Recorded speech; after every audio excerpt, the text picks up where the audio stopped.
All right, Indiana fans, IU has another addition to their roster. It took a little time, but once Xavier Johnson got that medical waiver approved, Matt and I told you earlier this week that it would start to set off a chain reaction. Indiana needed to know X would be back. And now you're starting to see Indiana get hot on the pursuit of a few other key players in the portal, and they officially landed the commitment of former Miami power forward Anthony Walker this Saturday afternoon. Walker announced to Indiana right at 1 o'clock. We're going to dive into his impact, how it's going to affect the Hoosiers here with the 1 season of eligibility he has remaining. Maybe pepper in a little news about Jordan Geronimo and where he's going for his final season, or his final seasons as a men's basketball player. Scheduling news as Indiana adds Harvard and Auburn as well, and so much more here on episode 297 of the Hoosier Sound. It is an emergency podcast episode. I am here today, your host, Nithin Krishnan, along with my normal co-host, Matt Lukens.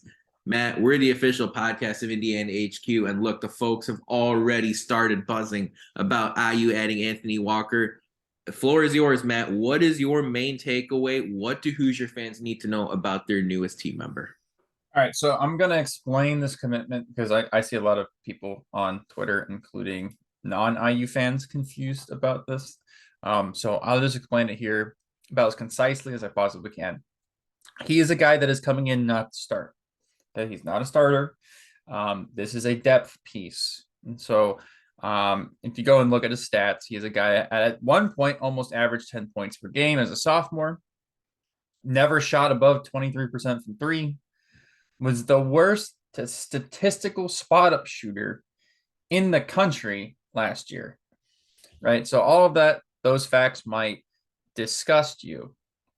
However, he is a super freak athlete, can defend multiple positions.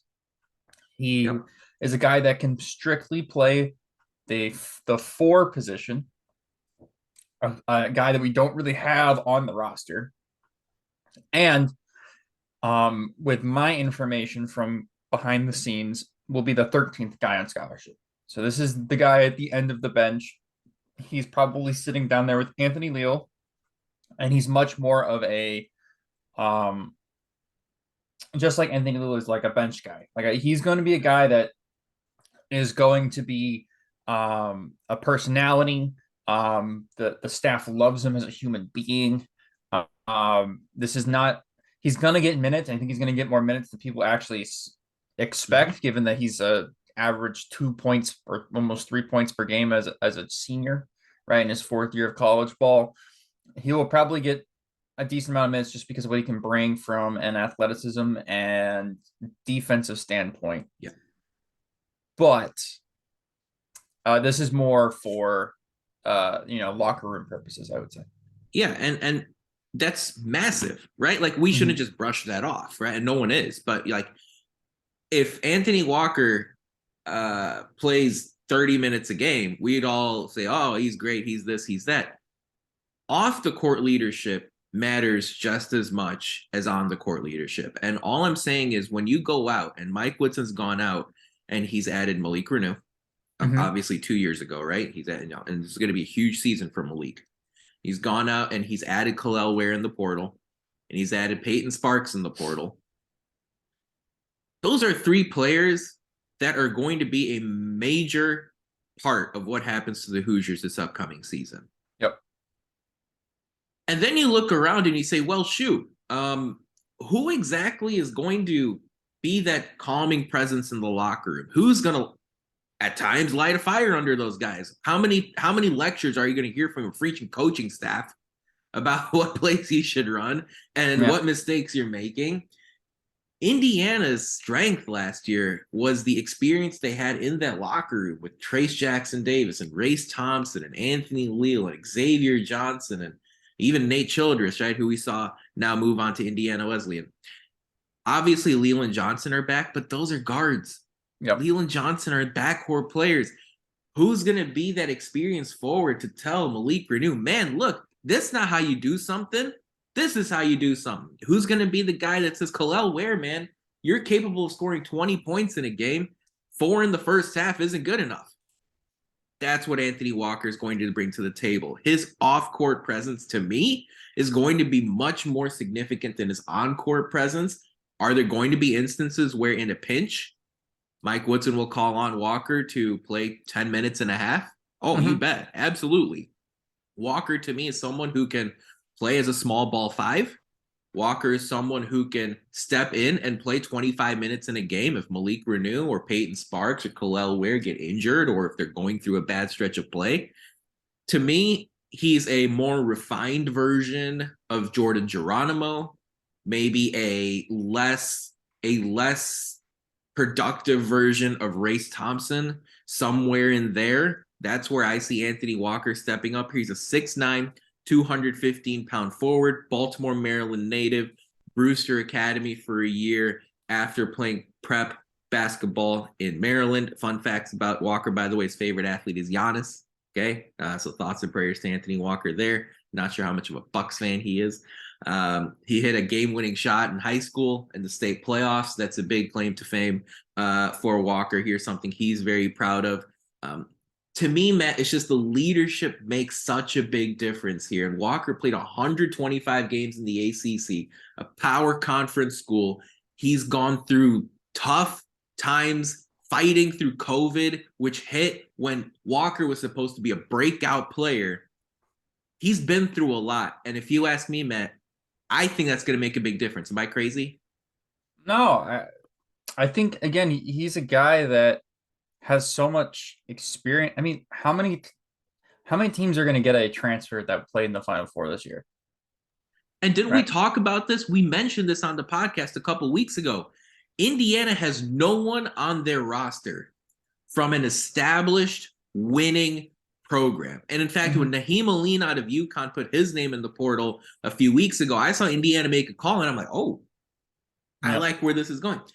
I don't mean to interrupt, Matt, but getting someone from a winning program, I think, was a must for Woodson.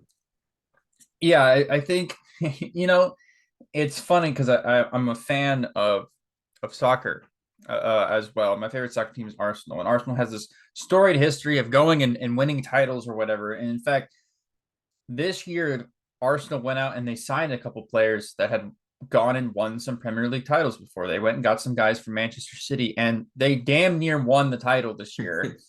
They're still actually in first place, but if you know anything about amazing soccer, season though. Yeah, right? they had an amazing season, right? But they went and got these guys that knew how to win, were being misused by their team. And I'm not saying that Walker is going to come in and be Gabriel Jesus for IU basketball. Zinchenko. We need him to be Zinchenko. We don't even need him to be Zinchenko. Zinchenko's been one of the best players on Arsenal this year. But you go and get a guy that knows how to win. He brings a bit of that culture with him. He kind of, when they're in the locker room, huddled around, and they should be, doing shoot around. He's the guy like, hey guys, what are we doing? Why are we just standing around? Like, let's get to work. If they're wanting to go party on a Friday night and they got a game on a Saturday, I'm sure that was happening at Miami, but maybe it wasn't. And maybe he's a guy that goes, hey, like, maybe we should just stay and play video games. Maybe we should be looking at a little bit more film or whatever. Like a guy like that, that's good for the locker room and good for the vibes and the culture, like, is very underestimated and very underutilized in college basketball. Because again, if you've gone back and you've followed IU closely, like we have throughout the years, you've heard of all the ordeals that have gone on behind the scenes in IU basketball. Rumors, some are rumors, some are not. Either way, when there's some smoke, there's also usually a little bit of fire. A little bit, yeah. And when you hear players not getting along or, getting into trouble or whatever, look, those kind of things do translate over to on the court stuff. And so at the end of the day, if you can go and get a guy that's not going to contribute to that, but in fact negate a lot of those problems you might have, right? That's a W. And so again, he's a 1-year rental. He's a guy that can come in and give you 7-8 minutes a game of good defense, and athletic play, and then also just be a guy that's there in the locker room as a steady presence and steady hand. Like, yes, please, I will take that. I did not like the addition 24 hours ago because I was under And some people might have seen this. I tweeted about it. Mm-hmm. I didn't like it because I thought that I was still under the um information that IU is only going to use 12 scholarships Mm-hmm. instead of 13. And if they were Yeah. using only 12, that would mean IU only has one spot left available. And I'm like, they probably need a starter or Right. two to come in. And that means that IU only has like a little, very little space to work with, right? So they not only have to be picky about who can visit, but they also got to be picky about who they kind of go after. Yes. Now, with still two spots available because they're going to use all 13 scholarships, I'm starting to like this a little bit more because now they can, while they can still be have a very broad brush when it comes to prospects, they also can sell people like, hey, you got to get on the roster now because if you don't, like you don't after your visit, there might not be a spot left for you because we only got two left, Yeah. and we need to fill these, and it's going to be highly requested. Also, last thing I'll say on Walker is if you go and look on who IU's targeting, who we'll talk about in a minute about who IU's targeting with Mm-hmm. possible two spots, they're all guys that need a bunch of shots. Walker's a guy that comes in, and I think on the NCAA or in the NCAA tournament games, he took no more than 3 shot attempts, I believe. Mm-hmm. No, sorry, 4 shot attempts. Mm-hmm. And he's a guy that's not going to take a bunch of shots, right? So when you look at it from that perspective, you're bringing in the guy that's not going to take a bunch of shots away from some people, and then you can go and say, hey, we need two guys that can take a load of shot and be shot makers, and that makes more sense from a roster construction and just modern basketball perspective if the next two guys are a Jordan Dingle and Mm-hmm. Mbako, right? So Mackenzie Mbako, exactly. Yeah, those are the two players that right now have the attention of Hoosier fans. As far as the players that Mike Woodson is pursuing, Dingle, a transfer out of UPenn, my favorite player in college basketball outside of Indiana last season, and then you he's had not just yours. I got a text from Ant yeah. after we were like, I got the tweet that was like I was one of the first two people to Mm-hmm. offer him. And he said, damn it, if you guys get Dingle. Yeah. Like it's not just a youth thing. Like Yeah. I mean Nithin knows ball, but like Ivy League ball. I not just Ivy League ball, you We've just know talked ball about. in general. Oh, But wow. like Jordan Dingle is legitimately has a chance to be the best player in college basketball Yeah. next year. And that's not an insane thing to say. Just go look at highlights from him. I mean, he's a volume I would say scorer. even look at the low lights, right? Even the low, like even the times where he turns the ball over and stuff. It's because he's trying to make a big move to the basket. It's all justifiable stuff. Yeah, he is one of the best players in college basketball. And IU would provide him with an opportunity that is very rare, where he's coming in and he can be the guy at a Power Five program, at a Power Six college basketball level, and be the star that he was at Penn. Like he will probably average close to 20 points per game on IU's roster next year. But now he's upgrading and going from a bunch of Penn guys to Kel'el Ware at the 5, Malik Renew at the 4, Xavier Johnson as his point guard and his backcourt mate. And then you go maybe get a 5-star recruit, 5-star forward, and Mbako, a guy that's a blossoming 3-point shooter and a dude that can put the ball on the floor and get to the hole, has a bit of post moves, has a bit of mid range, can score from all 3 levels. And you go and you look at that team offensively, and then you add in a Trey Galloway off the bench and a Gabe Cups off the bench and a Payton Sparks off the bench. That is a national championship contending roster. Yeah. And that's a top 4 finish in the Big Ten, and that's trying to beat Purdue and Mackey 2 years in a row. That's a roster that can do that, and it's fun basketball. And you go down to Atlanta and you go and beat Auburn for the sweepstakes for Flory Badunga. So I like what IU is doing with their roster building right now. You just got to win the recruitments that matter. Yeah. And the two that matter right now are the only one actually that matters, in my opinion, is Dingle. That's the only one that matters. I got a text message that the staff instantly just like threw everything to the side and went full in for Dingle. I'm serious, because that was a guy they bookmarked at the beginning of or the end of last year. It was like, if this guy hits the portal, what we are looking for from the 2 guard spot, he fits everything that we want. Like everything from an off-ball guard. This is what we want out of a guy. Like prototypical NBA go get a bucket guy. Like that's Dingle. Um, and there's not many of them in the portal, if anybody, like him. Um, and again, he legitimately has a chance to be one of the best players in college basketball next year. Yeah. He was And one of the the best this Hoosiers got past to, year. yeah, I and mean, the Hoosiers have a chance to get him and put him in a Hoosier uniform, and the staff is doing everything they possibly can to go get him.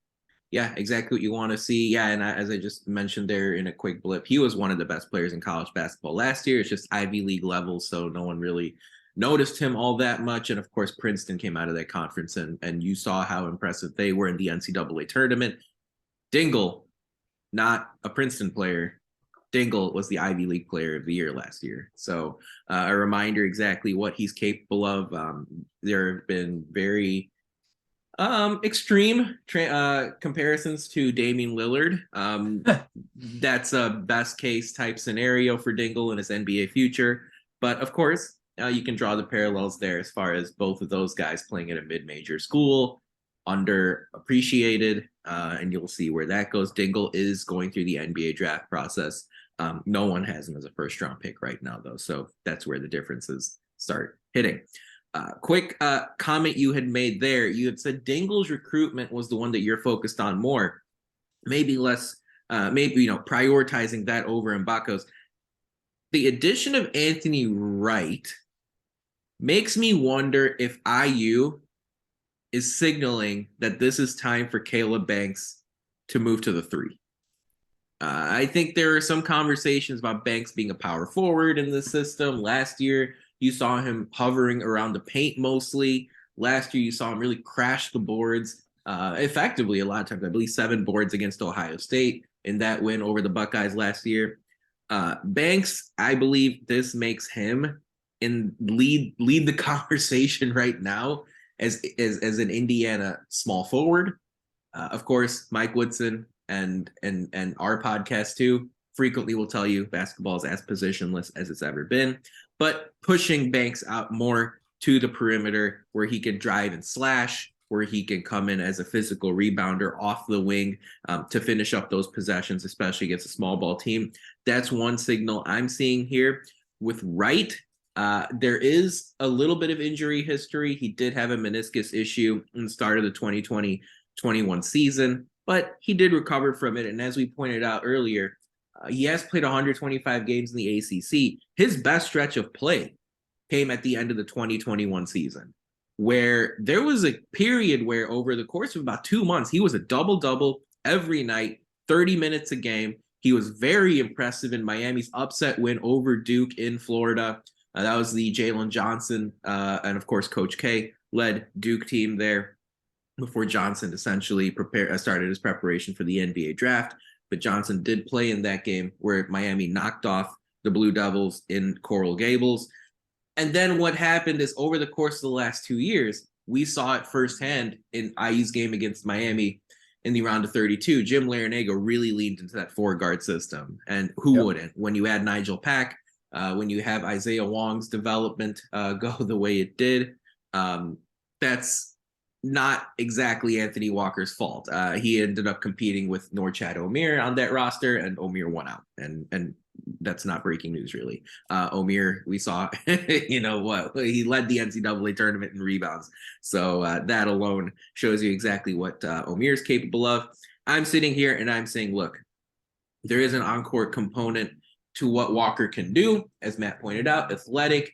He's able to throw down dunks in transition, right? Fire up the crowd in that fashion when he's on the court. He's able to hold his ground against other small ball 5s. He can help guard. If Indiana played Miami last season in the Sweet 16 and Walker got more playing time, I think Jim Larinaga would be comfortable with Walker guarding Trace Jackson Davis occasionally, guarding Race Thompson occasionally, and he would be okay with that. So with Walker, that's what I'm seeing here. And again, the leadership aspect as far as Renew and Ware and Sparks, you need someone who can serve as a guiding light in that locker room. I can't tell you how valuable it is whether it's on the basketball court or whether it's at your 9 to 5 office job, or whether you're a lawyer or a doctor or whatever. To have someone who's experienced, who does the same job you do, saying, look, I did it this way, I did it that way, rather than having your boss breathe down your throat, which is exactly what Mike Woodson, right? And Mike Woodson's the boss. You don't want to hear too many comments. You don't want to hear too many this, that's, and whatever's from Mike Woodson in the film room or during halftime.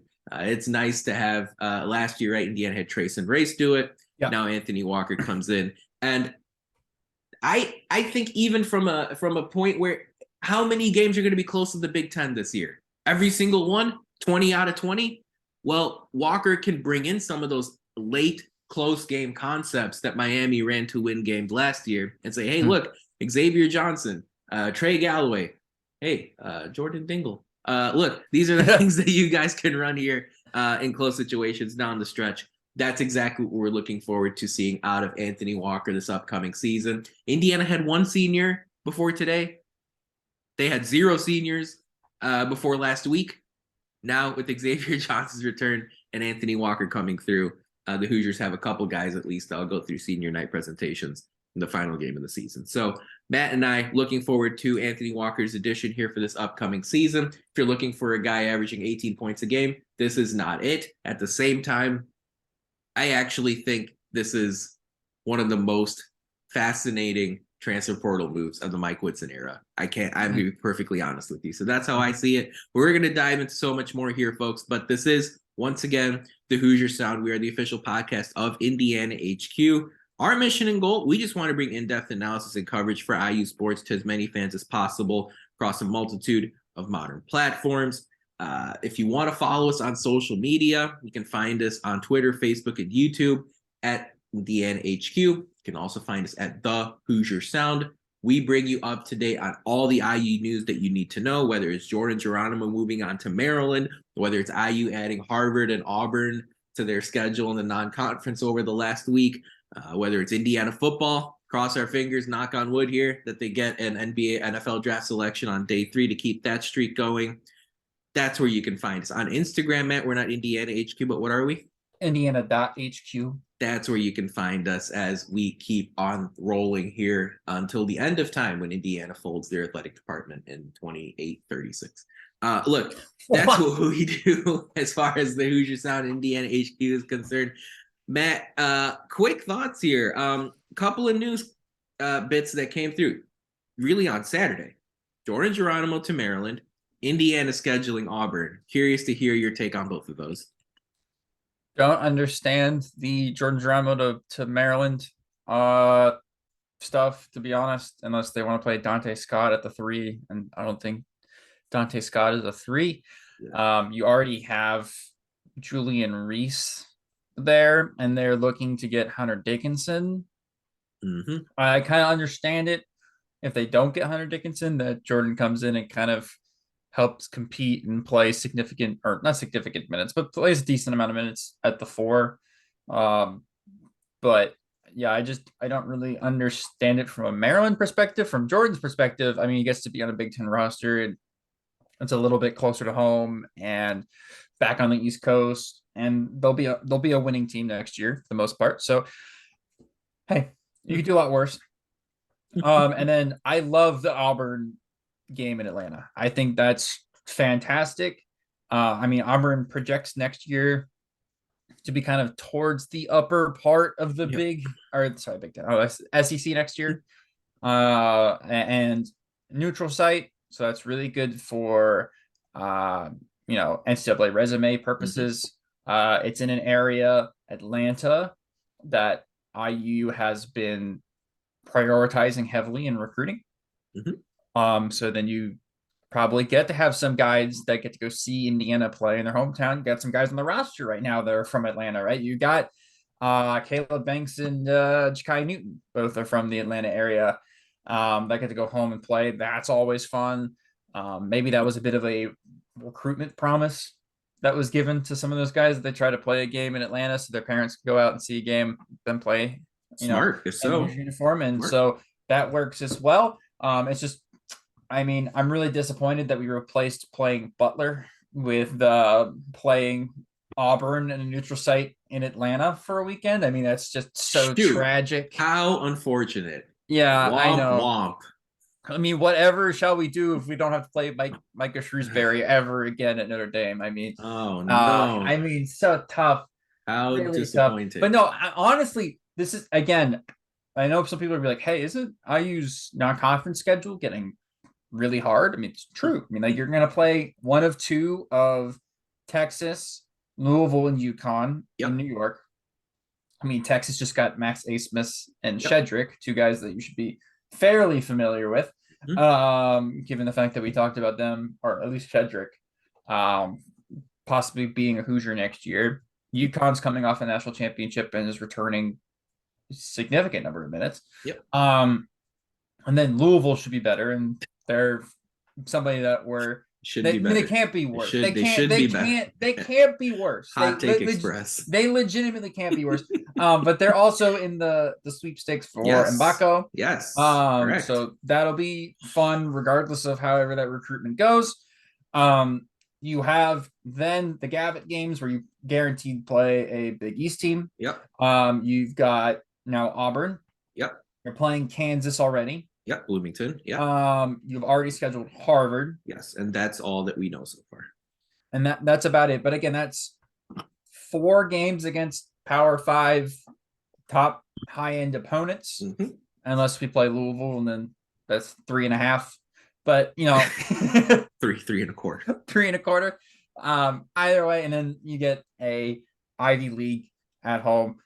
That's tough, but that is also a non-conference that you can sell to somebody like a Jordan Dingle and be like, "Hey, yep. I know you didn't get a ton of media attention at Penn. How about you come over and you play maybe Hunter Dickinson's first game back in Big Ten country with Kansas back in Assembly Hall? Hey, maybe we go and play an Auburn in Atlanta on national television on a day in which there's no football and no NBA basketball, and you're going to be the star of the show." And that's your coming out party. Hey, come and play in a tournament against the possible defending national champions in Madison Square Garden, New York City, where was Coach Woodson's last head coaching job before IU? Yes, sir. Oh, that was with the New York Knicks. So again, this is now starting to become a schedule that you can kind of sell recruits on. Oh, and you can go get revenge for Penn losing to Harvard last year.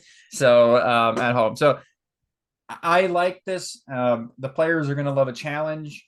The good news is for IU, again, if you get 2 more impact transfers, they should have one of the best starting 5s and honestly one of the better rosters in the country. So they should get, on paper, give you a fighting chance against all of these teams. Yeah, and that doesn't even include the conversation with Ray J. Dennis as Mike Woodson's trying to pursue that wonderful guard out of Toledo. Indiana does awareness well. Indiana does coverage well. That's the one thing. And I'll actually tip my cap to IU's SID, JD Campbell. I remember him commenting to me once, IU does a really good job getting their websites like us, right? With Indiana HQ to the building, giving us access. I'm sure all of you who listen to us follow the other websites as well.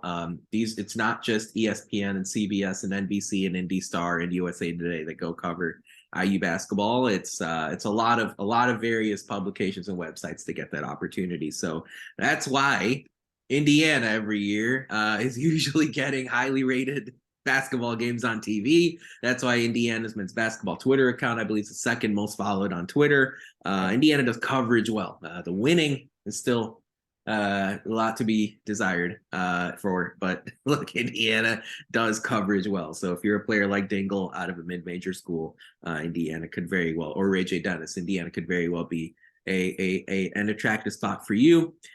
I don't understand the Geronimo move to Maryland whatsoever for both parties, honestly. Even from the Geronimo side, and College Park is not that close to New Hampshire.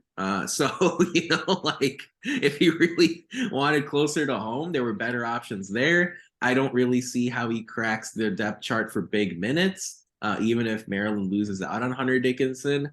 I was looking forward to seeing Geronimo go to either a mid-major school or a high major school that had sort of a lot of green grass to pursue, a lot of minutes open, a lot of playing time available. I know you and I both mentioned Providence with their new coach. Could have been an attractive spot for him. I'm not sure, but of course we all wish him the best here. I'm not sure anyone has any negative ill will towards Geronimo after his very important contributions to IU last year when the Hoosiers really needed it in that stretch in January. I love adding Auburn. I think that's a wonderful, wonderful move from Mike Woodson, and he's done it back-to-back seasons. Last year was Arizona and Vegas. This year it's Auburn in Atlanta. Now, Indiana had a pretty poorly rated non-conference schedule last year, and it wasn't Mike Woodson's fault. It was North Carolina's fault that Indiana's schedule ended up being quite poor in the non-conference. So getting a chance to play a team like Auburn, a team like Kansas early on, hopefully that can pay off dividends as the year goes on, rather than having a preseason number one miss the NCAA tournament. Hubert Davis. So that's where we stand as far as Indiana's recent news that came through really on Saturday. Of course, we're all excited about Anthony Walker announcing his commitment to IU early on Saturday afternoon. The Hoosiers now have 2 spots open. Matt and I have talked about how the 3 targets right now are Jordan Dingle out of UPenn, Ray J. Dennis out of Toledo, and Mackenzie Mbako, a 23 5-star forward out of Duke, more so a 3 than a 4 or a 5. And that's going to help IU going forward. We are the Hoosier Sound, folks. And if you're not aware of us, this is an emergency podcast episode that we're having because of Indiana's most recent commitment. We usually get on here if there is any breaking news like this with Indiana, either with Indiana gaining a player. If there is no addition news as far as additions are concerned, we usually crank out an episode here once a week. Make sure you join the subscribers if you have not already. We're up on YouTube, wherever you listen to podcasts. That's exactly where you can find us. This part helps. If you'd like to help us out, leave us a review. Tell a friend, share our links. That kind of support really helps us grow this podcast and reach more passionate IU fans such as yourself. Matt, as we think about Anthony Walker here, are there any Hoosiers, past or present, or even if you go beyond, any college basketball players, any NBA players that Anthony Walker reminds you of on the court or off the court here as you think about this edition for the upcoming season? I should be prepared for this every time we have a new player, and every time I am completely and utterly unprepared. I will tell you this. I don't know why he doesn't have to be a perfect answer, man. It's not a there's never a perfect answer for these because everybody has their own style of play. But I will tell you this. He is a taller, not more athletic, different kind of athlete. I would say he would be like if Zach McRoberts had a 40-inch vertical and was 6'9". Nice. I wanted to go IU, so there you go. He's a guy that's going to come in. He's going to do a lot of the dirty things really well, but he's not going. He's not going to even attempt a shot, or if he is, it's going to attempt a shot within 10 feet of the basket. I don't expect him to try to shoot the ball a whole lot. He probably won't even have to if we get who I hope we're going to get in the transfer portal. So again, and when you're playing with a 7-foot guy who can shoot threes and you're coming in off the bench to give you some minutes and you can play the power forward or the 4 or just a wing spot, right? And guard wing wing players and be a disruptor on defense and rebound the ball and hustle. He can be that one guy on the floor in modern basketball that doesn't have to shoot. Like, it doesn't need to be a 5-out system all the time. He's a guy that can come in, set good screens, play winning basketball. And that's what Zach McRoberts did. It's just the problem is Zach McRoberts played on a team where, he was not the only person on the team that couldn't shoot. In fact, he was one of like 3 people in the starting lineup who didn't want shooting at all. So, again, I'm conversing with Spartan Hoops DK on Twitter about this. He's like, where's the shooters? I'm like, he doesn't need to be a shooter, right? And that's not what he's here to do. And that's what the next 2 scholarship spots are for. So that's what I would look for. And yeah, I think a lot of these guys on past IU teams that underperformed, you go look at a Justin Smith. Shout out to the guy that decided to ratio me on Twitter. You go and look at Zach McRoberts. You go and look at maybe even an Evan Fitzner, a name that scares some people. They would fit on other iterations of IU's roster. And in this year, better coach, when you're better coach, and when you're adding a 5 that can shoot the ball and has the ability to kind of spread the floor, you can have another guy or two who aren't as good of shooters for that position. Absolutely. And so that's what Anthony Walker is. Yeah, I like it a lot. To me, a couple guys stood out from an NBA standpoint. NBA type role. Your guy, Udonis Haslem, I could see a little bit of that. I could see a little bit of that. And Anthony Walker, just as far as, hey, I'm going to be on the end of the bench. I'm going to be helping out my team. I'm going to be a leader. I'm going to be a voice. And then, hey, when I get called on, I'm going to help out and contribute. And the college IU version is Jeff Howard, which is a real callback blast from the past here, a player it's a similar type of role back when Indiana was really storming through college basketball in 2011, 12, 13. Jeff was someone who was a great glue guy as far as the locker room chemistry was concerned. And then every now and then was called on to play 7, 10, 12, 15 minutes. When he did that, he was able to help out in strong fashion here back in the Tom Crean era. So I see a little bit of that. And again, as Matt pointed out, you then pepper in the 40-inch vertical part, pepper in someone who could throw down a dunk, could hit the occasional mid-range basket. That's exactly where Anthony Walker will help in on this team. Again, I'm very much looking forward to the off-court piece compared to the on-court piece, especially if Indiana does add a couple of big home runs here before the end of the portal season. Let's wind down, Matt, here on the Saturday afternoon. Lots to digest, lots to discuss. Indiana making moves. You're starting to see the idea, the vision that Mike Woodson has for this roster. What are your final thoughts here as we wind down on April 29th? Good locker room piece. Guy doesn't need to shoot the ball. Is a super athlete. And if he can even somewhat give you 2 points off the bench, if you go, by the way, I think Martha the Mop Lady just post this on her Twitter. Perfectly encapsulates what I think about this edition. Go look at the bench numbers from IU's NCAA tournament games last year.